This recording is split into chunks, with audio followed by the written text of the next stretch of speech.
로 일어난 환란을 인하여 환란이 있었습니다.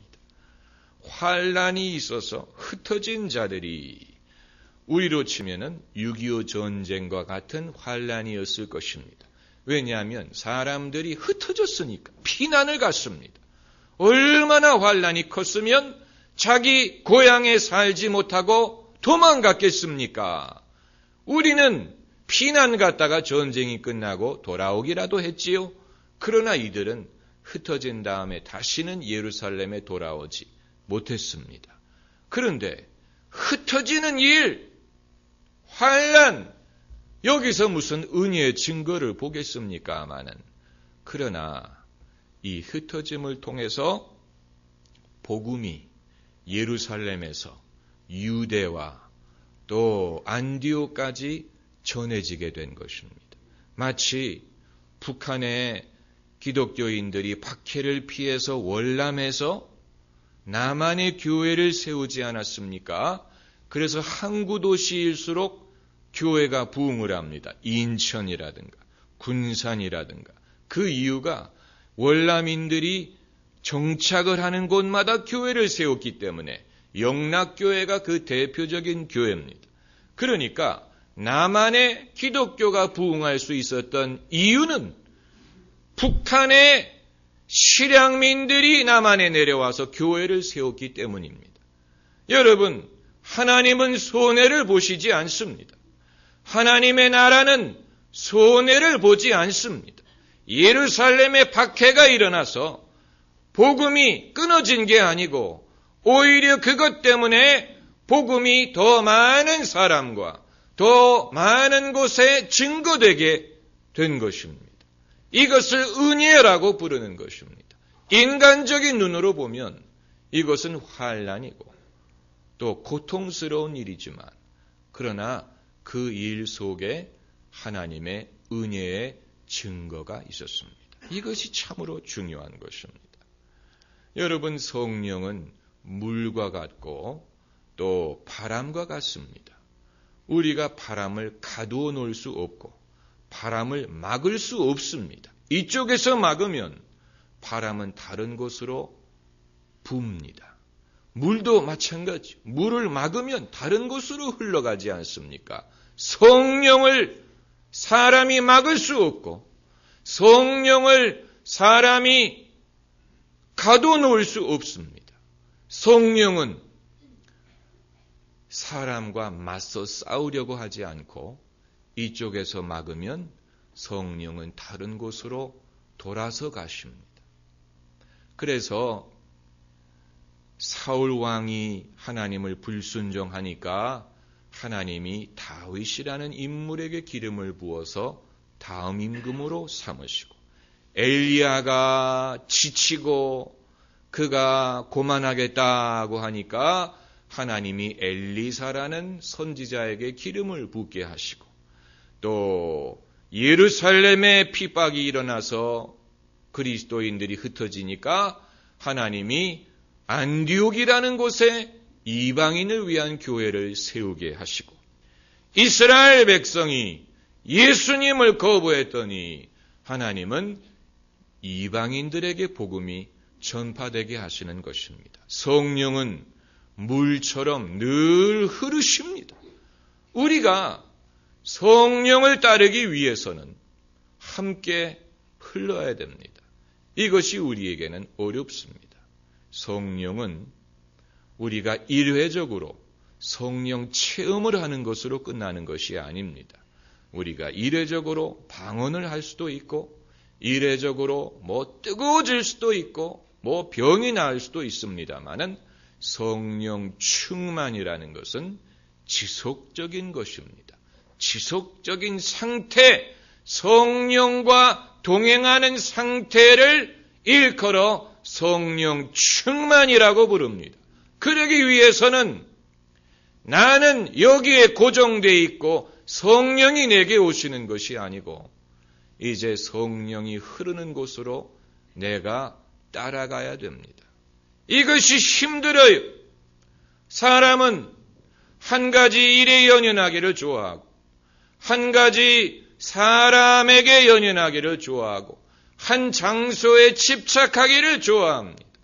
사람은 한 가지 일, 그 일이 잘 되기만을 바라고 자기 한 가지 소원이 이루어지기만을 바라고 한 가지 사람, 한 사람이 자기 사람이 되기만을 바라고 그게 인간의 속성입니다. 사람은 움직이기를 싫어합니다. 그러나 성령은 때로는 움직입니다. 물처럼. 그렇기 때문에 성령 충만이든 성령과 동행하기 위해서는 요즘에 유행하는 말로 우리가 우리 자신을 비울 수가 있어야 됩니다.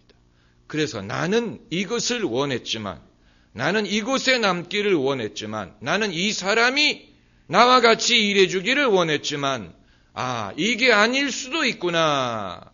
그것을 비우고 포기하고 이게 아닐지라도 하나님이 또 다른 좋은 것을 예비했겠지라고 따라갈 수 있는 능력. 여러분, 그것이 순종이고 그것이 믿음이고 그것이 성령을 따라가는 것이고 그것이 축복을 받을 수 있는 비결입니다. 그게 어렵습니다. 지금 내가 여기에 붙들고 있는 것, 그걸 놓는다는 것이 어렵지만 그것을 하고 나면 그때부터 성령의 능력이 임하기를 시작합니다.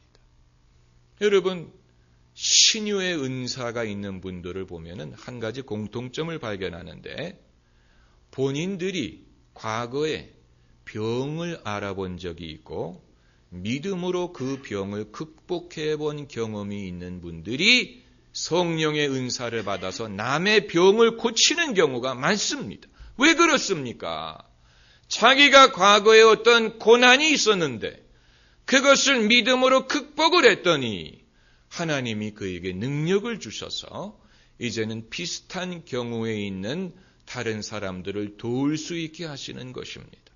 하나님이 역사하시는 방법은 이렇습니다. 이게 거저되는 것이 아닙니다. 내가 남들에게 간증할 거리가 있고 내가 남들의 믿음을 도와줄 수 있게 된 배경에는 내가 남들은 모르지만 내가 스스로 극복하고 뭔가를 포기하고 손해를 보고 내려놓고 비우고 부인하고 돌아서는 경험이 있어야 되는 것입니다. 그게 당시에는 어렵지만 그러나 일단 해보면 사실 그게 그렇게 어려운 것은 아니고 그렇게 하지 않는 것이 사실은 더 어렵습니다. 그렇게 하지 않는 것이 더 마음에 번민이 많고 고민이 많고 평안하지 못하고 죄의식을 느끼고 내가 하나님 앞에 자유롭지 못한 것이 그게 더 어려운 것입니다. 그걸 일단 버려버리면 그때부터는 마음이 편하고 자신감이 생기고 그때부터 영적인 능력이 따라오고 그리고 하나님이 하시는 일이 내 삶에 더 쉽게 나타납니다. 여러분, 이것이 하나님이 일하시는 방법입니다. 우리가 직장에 들어가서 일을 배울 때 사장님이 일하시는 방법을 파악을 해야 그 직장에서 내가 잘 될 수 있는 것처럼 우리가 예수님을 믿고 하나님을 믿는 것도 마찬가지입니다. 하나님은 어떤 방식으로 일하시는가? 예수님은 어떤 방식으로 당신의 일을 이루시는가? 하나님의 나라는 어떤 방식으로 세워지는가? 이것을 아는 것이 지혜. 이것을 아는 것이 영적인 지혜. 우리는 영적인 지혜를 얻어야 됩니다. 이것은 책을 읽어서 되는 것이 아니고 내가 직접 해봄으로써 터득하는 것입니다. 해봐야 됩니다.